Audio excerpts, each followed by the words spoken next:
পরকীয়া করছে, স্বামী বউরে করে সন্দেহ, বউ করে স্বামীর সন্দেহ।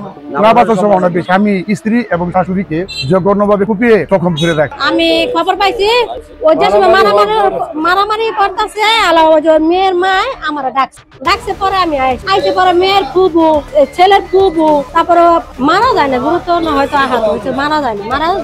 পরকীয়া করছে, স্বামী বউরে করে সন্দেহ, বউ করে স্বামীর সন্দেহ। এগুলা নিয়ে আর কি 15 দিন হইব বলে কইলো না, 15 দিন ধরে চুলকাটে দেওয়ার পর ছেড়ি কইছি থানায় যাও, দেয়নি। না যাওয়ার পর ঘরে রয়েছে, ছেড়াটা বার করে দিছি, ছেড়া আবার আইসা চাকুর লইয়া আইয়া পাড়াই। স্বামী স্ত্রী এবং শাশুড়িকে জঘন্যভাবে কুপিয়ে জখম করে রাখছে।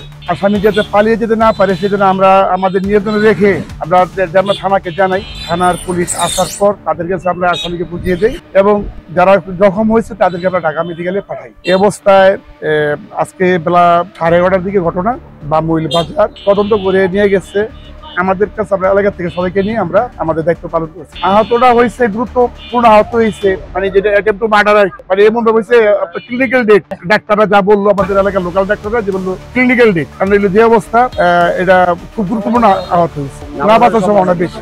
পুলিশ আমরা দুই মুখেই আমরা ঢাকা মেডিকেলে পাঠাইছি, আপনি দিয়ে।